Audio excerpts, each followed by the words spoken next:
On Saturday, May 20th, 2023, a brand new Twin Otter 400 went down 70 miles off the coast of California while being ferried from California to Hawaii, and unfortunately, both crew were killed.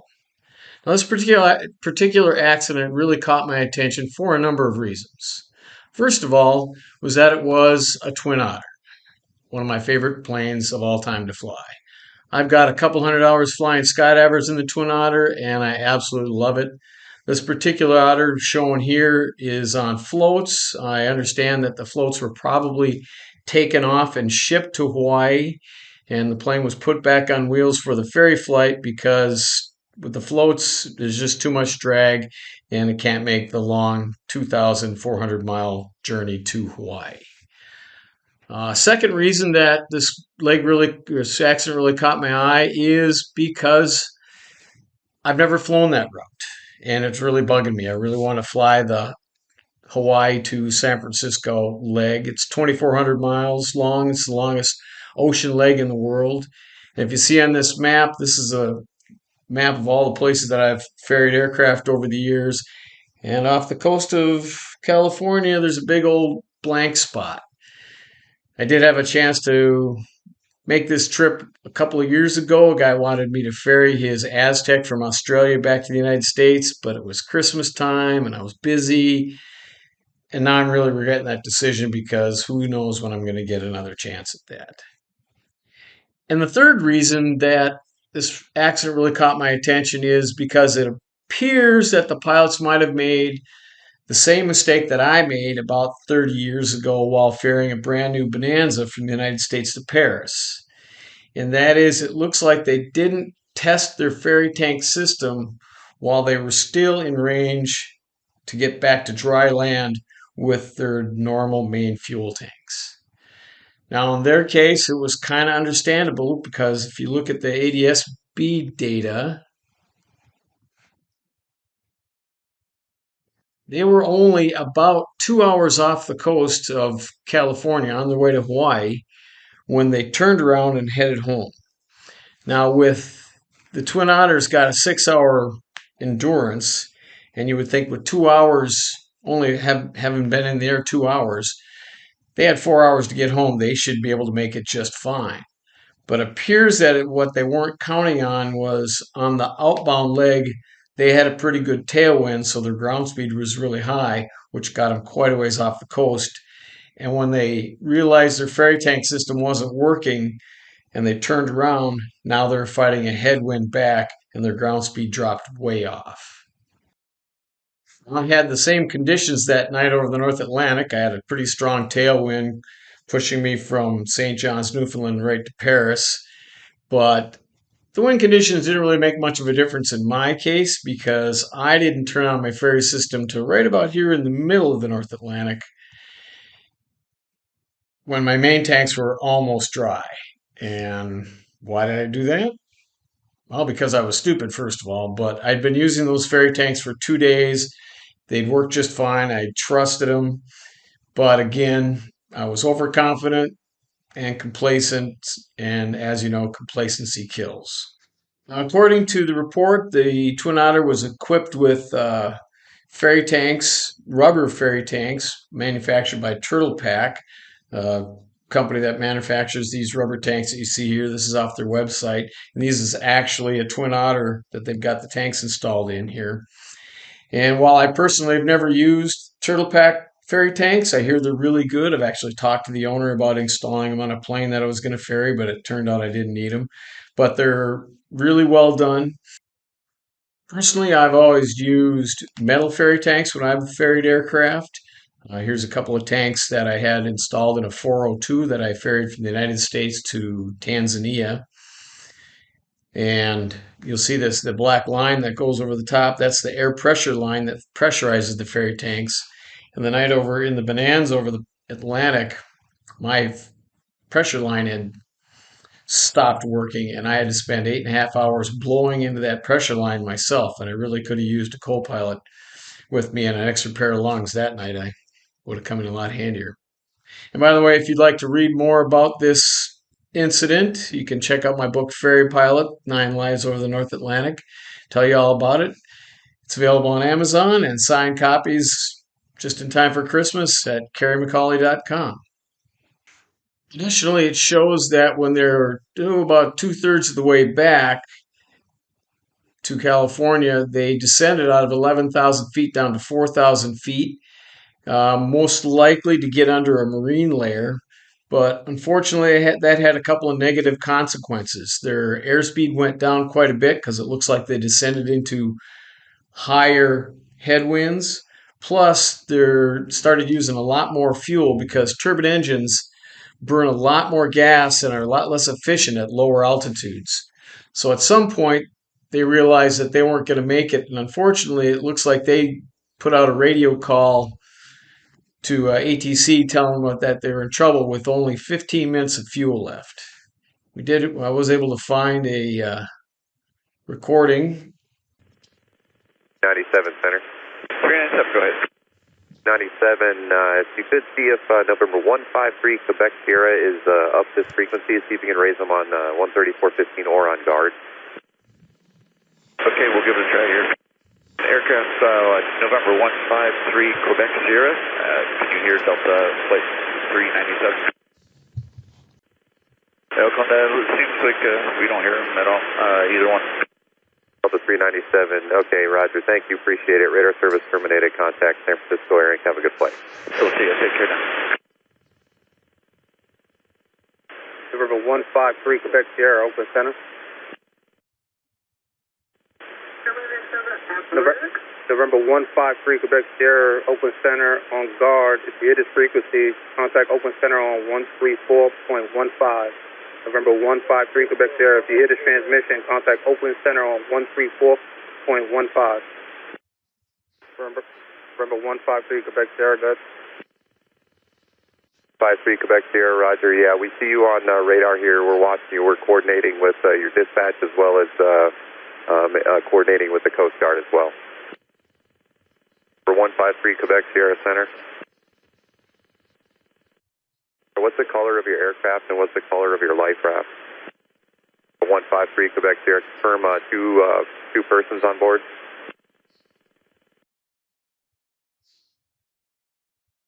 For 153 Quebec Sierra, roger, hang in there guys, we're going to have someone out to get you as soon as we can. Pon, all stations, all stations, all stations. This is United States Coast Guard, Sector San Francisco. United States Coast Guard, Sector San Francisco. Time, 1340 local time, 2040 Greenwich Mean Time. The Coast Guard has received a report of a small aircraft in distress southwest of the Farallon Islands. The aircraft is in position 37 degrees, 31.32 north, 123 degrees, 07.14 west, with 02 persons on board in a yellow life raft. All vessels in the vicinity are requested to keep a sharp lookout, report any sightings to the Coast Guard, and assist if possible. This is United States Coast Guard, Sector San Francisco, out. Southwest 1600 is 15,800, calling in flight level 190, direct bebop. 1600 Oakland Center, roger. Turn 10 degrees right, vector for traffic, climb, maintain flight level 200. He's right, climb and maintain flight level 200, Southwest 1600. Hunter, we're going to keep you on that vector and that altitude just for a little while here. We have an emergency aircraft that's about to go in the water, and we just wondered if we could. You're going to pass pretty close to them to see if you can see them out there and see if they made it out okay. Okay, yeah, we see some clouds beneath us, so we'll do what we can to help. 1600, roger. I'll give you a traffic call when you get a little closer. They're currently about maybe 60 miles or so to your maybe your 2 o'clock. Sounds good, thank you. Raft. C-size Twin Otter. Copy. White. 1600, turn additional 5 degrees right. Additional 5 degrees right, Southwest 1600. Quebec Sierra Center. Go ahead, 153 Quebec Sierra. Quebec Sierra, Coast Guard has requested that any emergency locator, any sort of markers, any locator beacons, anything you guys have to turn them on now. Okay, we'll try to do that. Thank you. Number 153 Quebec Sierra, if you haven't already, it's requested you turn on your ELT as well. Here the E-perps feeding back on 121 side. 53 Quebec Sierra. 1600, not sure what the visibility is, if you can see if you're above the cloud layer there, but that traffic now is about your 2 o'clock, 10 miles, or altitude indicating 4,000. There's a low broken layer that's kind of making it hard for us to see them, southwest 1600. 1600, roger. You're clear direct BART, climb, maintain, flight level 340, appreciate the help. No worries, clear direct BART, climb, maintain, flight level 340, southwest 1600. 153 Quebec Sierra, we're dead stick now. We're on top of the fly deck. 153 Quebec Sierra, roger. 153 Quebec Sierra, what kind of signaling device do you have? Do you have flares? I don't believe there's, unless there's something inside the life raft yet. 153 Quebec Sierra, roger. 3 Quebec Sierra, just give you an update. Coast Guard has your last known position here, and they're sending out a helicopter soon. So again, hang in there, guys. We'll come get you. Copy that. Very much appreciated.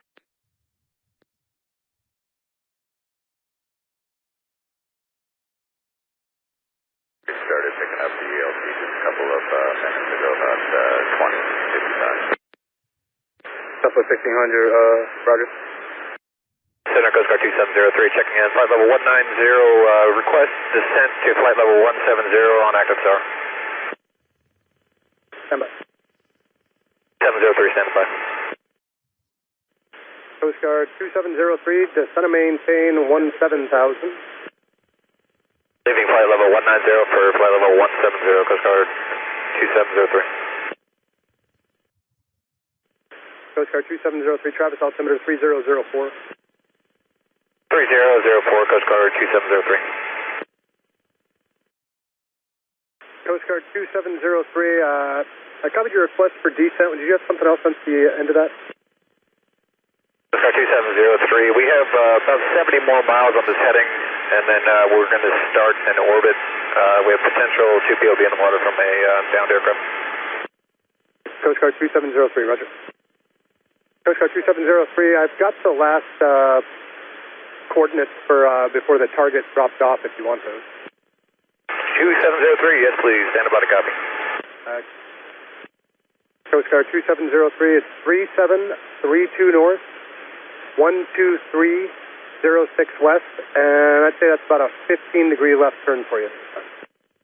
We'll be turning that way soon, Coast Guard 2703, 3732 north, 12306 west.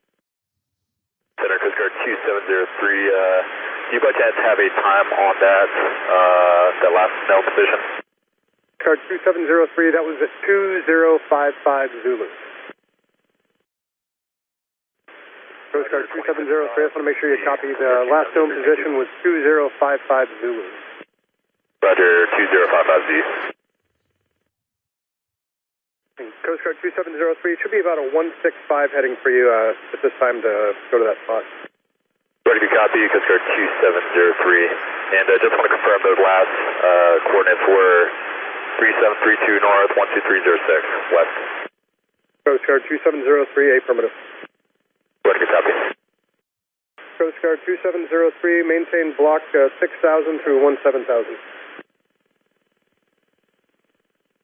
1000 through 17000, Coast Guard 2703. Thank you.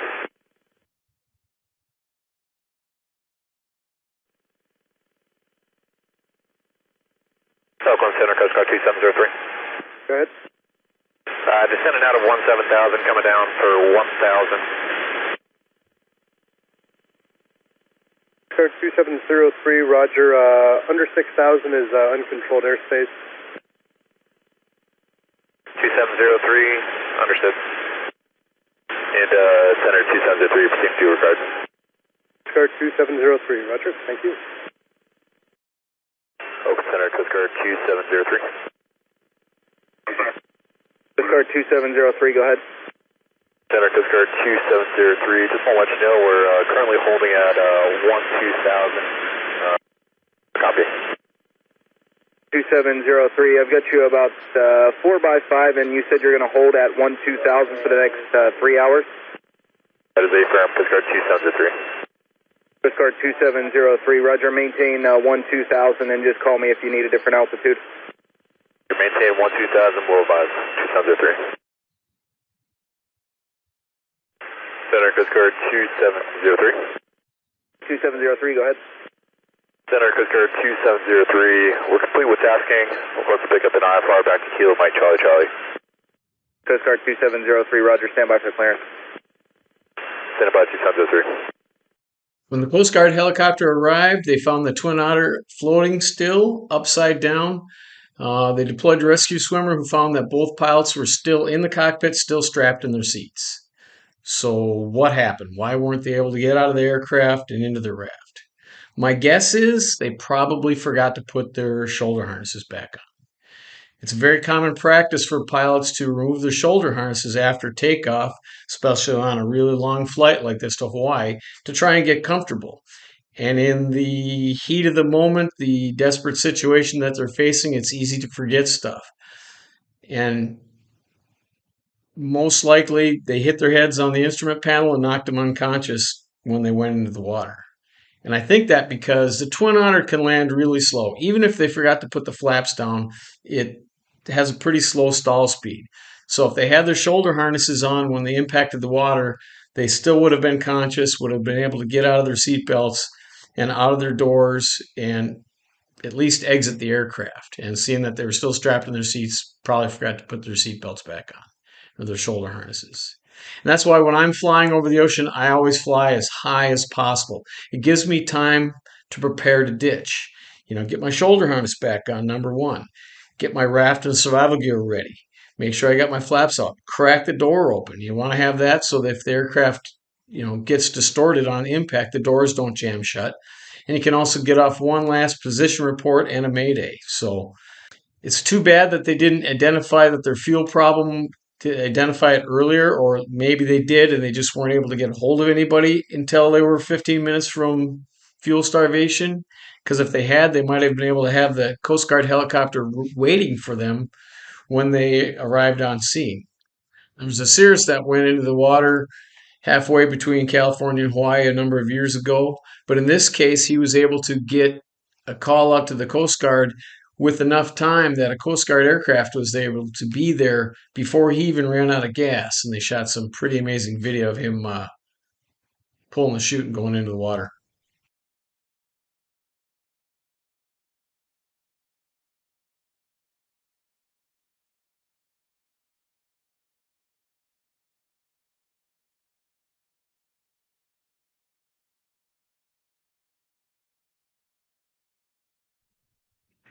And it'd be a little scary when he pitches nose down before the chute gets him upright.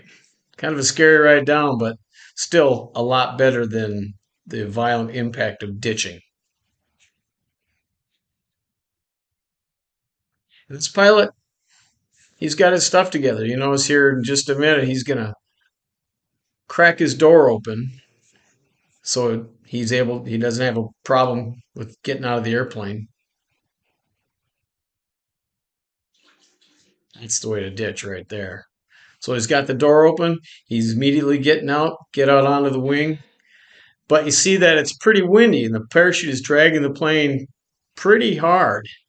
I think he stays on the wing a little too long here. He's got his raft out. He's getting his survival gear, but that right wing catches under the water. And he thinks he's getting into his raft dry. Not the case.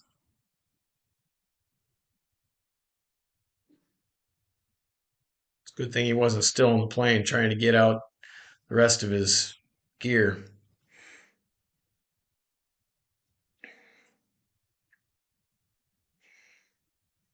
Now, he's got one of those single man life rafts, which I never carry. I always carry a big raft because I don't want to be stuck in that stupid little thing for 24, 48 hours, especially if you get some really big waves. That thing would be scary. I'll show you what I personally use. I've been lucky enough to go through Iceland's cold water survival course twice, and this is the raft that I always take when I'm ferry flying. It's got a cover, it's got a lot of room, so even if you're in some really big waves, you're not going to get tossed out of the raft, and which would be bad. And notice that we're in our immersion suits, which you have to be when you're off the coast of Iceland. And I believe this was in November, which is pretty cold in Iceland, as you can imagine. Okay, well, there you have it. It was unfortunate that these two pilots on the adventure of a lifetime flying a brand new Twin Otter to Hawaii suddenly found themselves in a life or death situation that they couldn't get out of. But those are the breaks of ferry flying. It's a dangerous business with serious consequences. It would have been great if they could have got a hold of the Coast Guard sooner. Maybe they would have been there when they ditched and they might have survived, but I guess we'll never know. If you'd like to see more about the night I had my ferry tank problem over the Atlantic, AOPA's Air Safety Institute did a great video on it. I'll link it in the description below. And appreciate you watching the video. Thanks for your support. Don't forget to like and subscribe, and keep your speed up.